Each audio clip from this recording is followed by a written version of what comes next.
morning everyone, or magandang umaga na naman sa inyong lahat. So ngayon, nandito ako sa isang motorsiklo. It is a Rosiplex and the other one is the Honda Click. So before we make an comparison with this two motorcycle, this Rosiplex is a 2023 model, and this is the unang FI na lumalabas sa Honda Click, which is very durable yung unang labas nila because of this motorcycle. So mag around 4 years na ito sa may-ari. Makita ninyo yung gulong hindi pa napalitan ng bago, dalawang gulong, tapos wala pang napalitan na pisa ito. So itong pag-aalaga ng motor is depende yun sa may-ari. Like our Rosiplex, mag na 9 months na ito sa amin. So sa awa ng Diyos is wala pa kaming narasan na grabe na sira. Yung nagka-problema ng minor trouble dito is yun lang headlight, yung pagliko mo palong. Galing natin ng anak ko, iba naman itong kwento regarding about motorcycle na naman.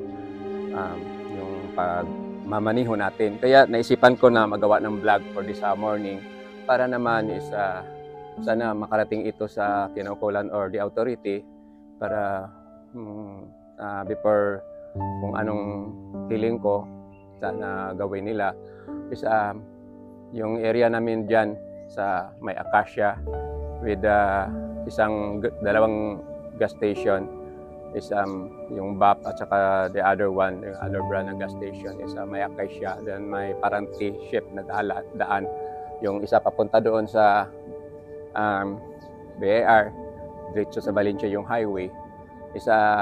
Galing hatid ako sa anak ko, doon pa lang sa bandang Hypermart,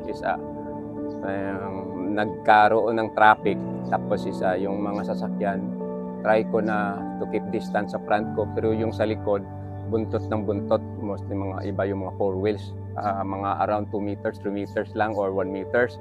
So then, ang ginawa ko is nag-speed up ako, so nakawala ako sa nagkagagrupo ng mga sasakyan, so nauna ako.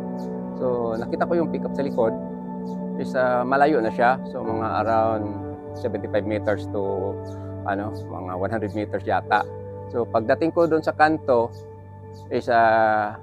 iniwanan ko na siya, tingnan sa mirror, nag-signal ako, nag-speed up ako ng around 43 kilometers per hour yung speed ko, tapos nag-slow down ako down to 30, down to 25 hanggang nagkaabot ako ng 10, then liko diretso na sa pauwi sa bahay. Yung around nasa kanto pa ako, bigla na lang may naggulangka, pumapaka ba. Pagpaka, so ni continuous ko, then after that, diyan ako huminto. Paglingon ko, nakita ko na yung pick up, saka yung motorsiklo nasa ilalim. Kaya nasabi ko sa isip ko, it's only a seconds lang yung paglingon ko sa mirror, pagtapos bigla na lang. So just imagine how is ang speed niya. So malaman kung naka 43 ako tapos nag-slow down ako, so malamang mabilis yung sasakyan, kaya nabutan niya yung motorsiklo na kasabay ko sa pagdiretso yata. So yun ang nangyari sa lugar na dyan. So sa totoo lang, that area there with the acacia tree is a accident prone or marami nang nadisgrasya dyan. Ang hiling ko lang sa authority, kung pwede sana lagyan na lang ng babala dyan na accident prone slow down in this area para naman iwas disgrasya.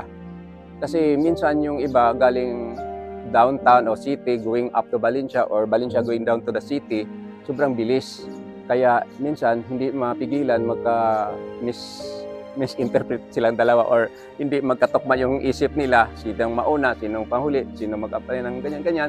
So ang mangyari is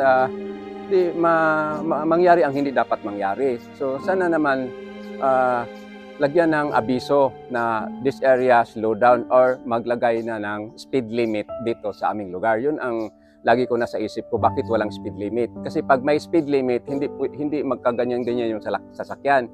Kasi kung may speed limit yun, magkalagyo ang agwat. So yun lang, sana kaya ipopost ko ito para naman kung sino maka-official na makarinig sa ko is I am from this barangay, tapos is ang dami ng nadisgrasya. So sana malagyan na yan ng abis.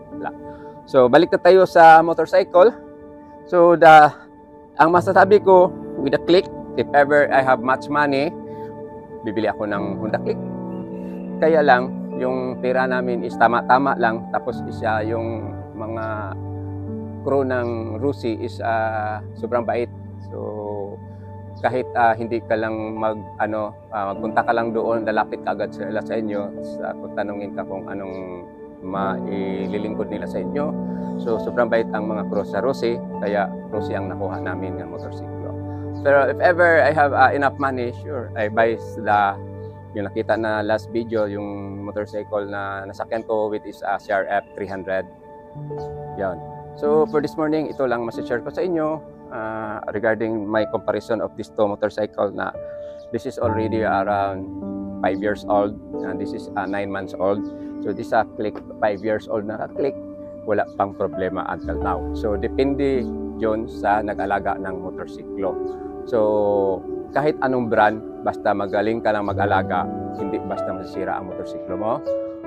So yun lang. So ang masasabi ko lang na driving, iwas aksidente. So yun lang. Maraming salamat sa panonood. God bless you all. Have a nice morning ahead of you, or ahead of you. Bye-bye.